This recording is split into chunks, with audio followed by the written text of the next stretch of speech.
तो कैसे आप हेलो स्टूडेंट्स, कैसे हैं आप लोग। आप लोगों का मेरे चैनल फिजिक्स वाल पर स्वागत है। तो आज हमारा टॉपिक है electric field due to a long thin wire. पिछले लेक्चर में भी हमने electric field due to a long thin wire निकाली थी। क्या निकली थी? E equals to lambda upon 2 pi epsilon naught a. लेकिन वो मेथड क्या था? Based on the electric field concept. आज हम वही गॉस लॉ से पढ़ेंगे, इलेक्ट्रिक फील्ड निकालेंगे। क्योंकि हमने प्रॉपर्टीज में आपको जब इलेक्ट्रिक फील्ड प्रॉपर्टीज पढ़ाई थी, आप मेरा लेक्चर पिछला वाला देखिए, तो हमने फिफ्थ प्रॉपर्टी लिखाई थी। उसमें लिखा था Gauss law is very much convenient useful to find the electric field by symmetrical body. Symmetrical body means sphere है, रिंग है, डिस्क है, सिलेंडर है, लाइन चार्ज वायर है। तो उसके लिए इलेक्ट्रिक फील्ड निकालना इज मच कन्वीनियंट हो जाएगा, होता है गॉस लॉ के यूज से। तो आज वही देखेंगे कि ये प्रॉपर्टी हमने क्यों लिखाई थी। तो आज स्टार्ट करते हैं। Let us consider a long wire. हमने एक लॉन्ग वायर ले लिया having uniform line charge density lambda, जिसकी लाइन चार्ज डेंसिटी यूनिफॉर्म है लैम्डा। क्या है? लैम्डा इक्वल टू क्या होगा? Q upon total charge upon total length. तो इसकी लाइन चार्ज डेंसिटी क्या है? चाहें तो हम लिख सकते हैं line charge density is lambda. Density is lambda. किससे डिनोट करते हैं? लैम्डा से। ओके, लैम्डा ये क्या होगा? Total charge include charge into length. अब क्या होता है गॉस लॉ? याद करते हैं। The net flux by a closed surface, by a closed surface. Surface कैसा होना चाहिए? क्लोज सरफेस हो। उसका नाम कैसा देते हैं? गॉसियन सरफेस कहते हैं। The net flux by a close surface is equal to the total charge enclose by the surface divided by epsilon naught. याद आया? क्या लॉ था? गॉस लॉ लिख लेते हैं। The Gauss law, Gauss law, Gauss law क्या कहता है? स्टेटमेंट आप लोग क्या कहिए? क्या था? Flux, net flux, fine net by a close surface है। क्लोज सरफेस मतलब इंटीग्रल में क्लोज लगा दें। क्या होता है? Of the electric field, electric field due to surface, due to close surface is vector दोनों का is equal to total charge Q in enclosed किसके द्वारा? गॉसियन सरफेस द्वारा, एप्सिलॉन नॉट।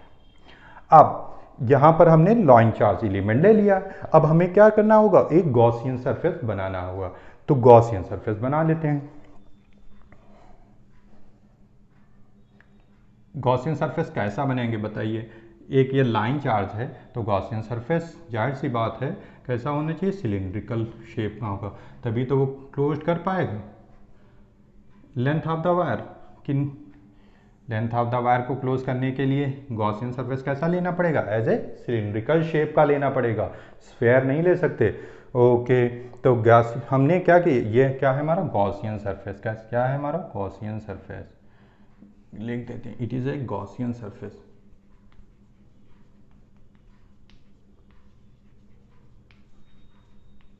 उस गॉसियन सरफेस का यदि हम मान लें एल लेंथ है, कितनी लेंथ है? एल लेंथ है। It is a length of the Gaussian surface है, नॉट ए वायर। ओके, ये ध्यान देने वाली बात है। ये लेंथ किसकी है? गॉसियन सरफेस की। और हाइट भी मान लेते हैं, चलिए रेडी ए मान लेते हैं इसकी रेडियस गॉसियन सरफेस की। जो रेडियस हमने जो सिलेंड्रिकल माना है, cylindrical Gaussian surface. Very good.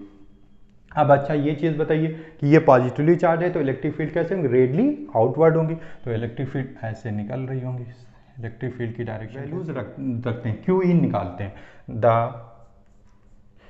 अब लिख लीजिए let a Gaussian surface, Gaussian surface, Gaussian surface closed तो होगा ही। गॉसियन सरफेस सिलिंड्रिकल शेप, ये लिख लीजिए सिलिंड्रिकल शेप, कल shape of length, of length जल्दी जल्दी करते हैं। लेंथ कितनी है? लेंथ मानी small L and radius a, radius a. Radius कितनी मान ली हमने? ए की। Okay, then the total charge, net charge, Q in लिखा है ना, net charge enclosed by the Gaussian surface, net charge enclosed by the Gaussian surface, by the Gaussian surface कितना हो जाएगा बताइए आप लोग। सरफेस चार्ज है ना, तो चार्ज को कैसे लिखते हैं, चार्ज कितना हो जाएगा क्यू इन से, तो लैम्डा। अब यहाँ पर लेंथ कितनी है वह हमने मानी सिलेंडर की, तो small L, lambda small L.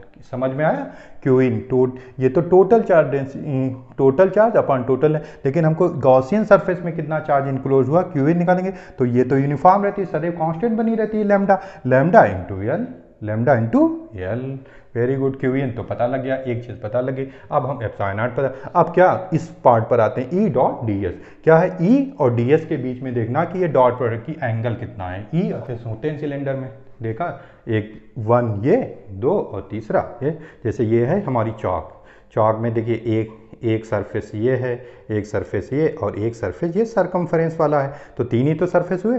तो ओके, जैसे ये समझ लिए तीन चाक, तो एक ये सरफेस, एक ये और एक सरफेस ये जो चल रहा है। Very good. तो अब इलेक्ट्रिक फील्ड यहाँ पर तीन सरफेस हो गए, 1 इसको मान लेते हैं, 2 इसको मान लेते हैं, 3। ओके, अब हमको क्या छोटे छोटे एलिमेंट्स मान लेते हैं सरफेस पर तीनों पर। तो इस पर एक सरफेस एलिमेंट्स मान लिया हमने, माना ये एक छोटा सा ds, छोटा सा हिस्सा मान लिया। इसी प्रकार इस पर भी मान लेते हैं, कहीं पर भी मान लीजिए ये, और एक इस पर छोटा सा हिस्सा मान लिया ये ds। अब बताइए ये e इस पर क्या है, e कैसा है, ये ds, ये क्या हुआ ds, ये ds1, ds3 लिख सकते हैं, इसको क्या ds2 लिख सकते हैं, और इसको लिख सकते हैं ds1। मान लिया हमने ds1।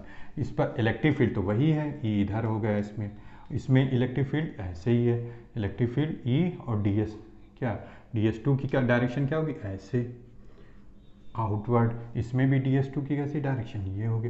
तो आप बताइए इलेक्ट्रिक फील्ड e के बीच में कितना एंगल हुआ, ये थीटा 90 डिग्री, कितना है 90 डिग्री। इसी प्रकार इसमें भी देखिए कितना एंगल है 90 डिग्री, इतना डिग्री। और इसमें एंगल कितना है ds भी, ये ds भी कैसे है, इसी डायरेक्शन में है, इस डायरेक्शन में ये है ds3।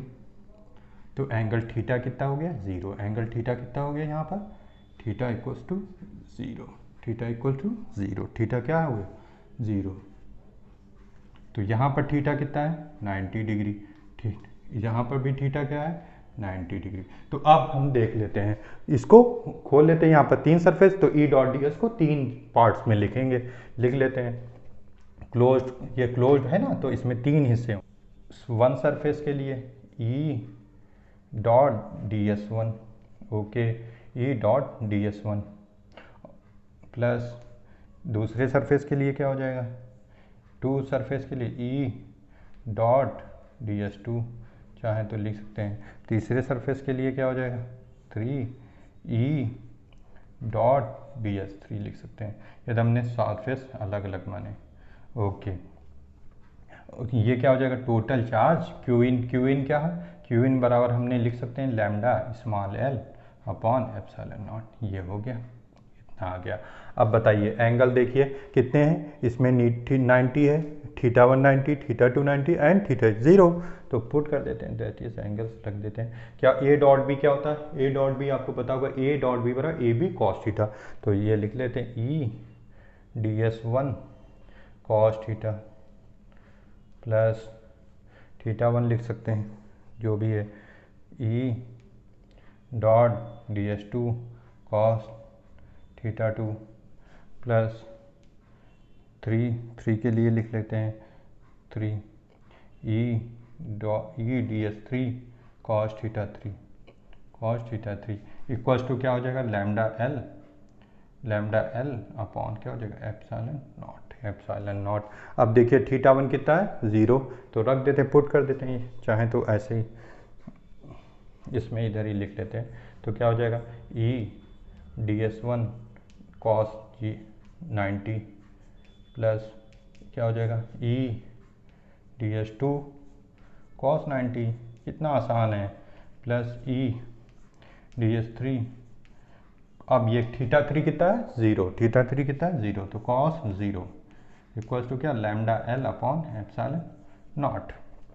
ओके, ये cos 90 इक्वल्स टू क्या हो जाएगा, 0, इसका भी क्या हो जाएगा 0, और क्या बचेगा प्लस ई। ई क्या होगा, कांस्टेंट है तो ई बाहर निकालेंगे।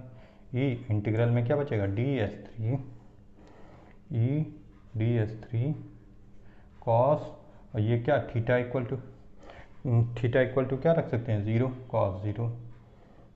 cos 0 का मान कितना हो गया 1, cos 0 का मान क्या हो गया 1।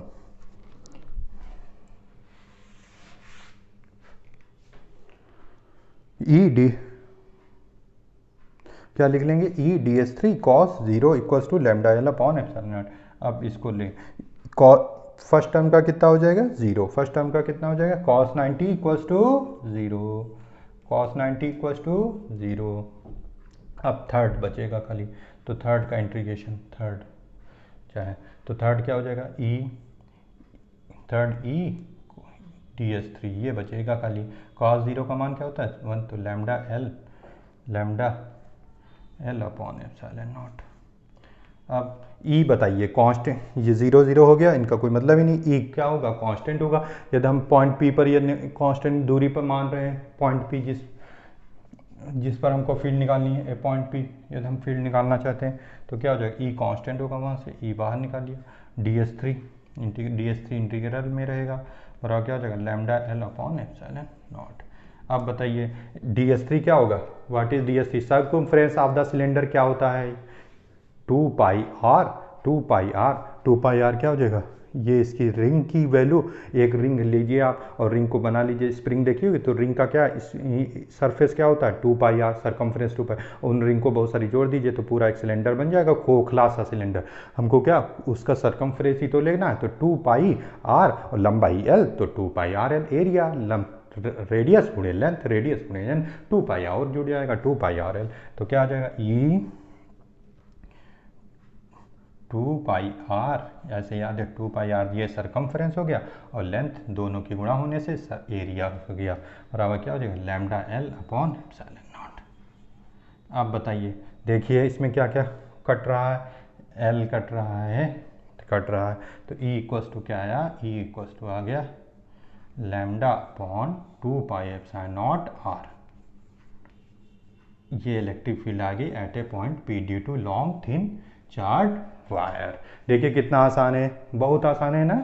पिछले लेक्चर में कितना हमने कटे, बस खाली गॉस लॉ लिखना, ई डॉट डी एस ईयर total charge include by the length, q in क्या हो जाएगा लैम्डा एल, क्यू इन क्या हो जाएगा लैम्डा एल, जो लेंथ उसकी मानेंगे गॉसियन, क्यू इन बराबर लैम्डा एल रख दिया, और उसको तीन भागों, चूंकि तीन सरफेस होते हैं, तीन सरफेस में ई डी एस 1, ई डी एस 2, ई डी एस 3 कर दिया, 1 2 3 कर दिया। देखा यहाँ पर इन दोनों की सरफेस के लिए थीटा 90 हो गया, तो cos 90 वो दोनों टर्म 0 हो गए, खाली यही एक टर्म बचा, उस टर्म के लिए हमने क्या लिखा, उसमें इलेक्ट्रिक फील्ड बाहर निकले, ds3 लिख दिया 2 पाई आर एल, तो ई बराबर लैम्डा अपॉन 2 पाई नॉट।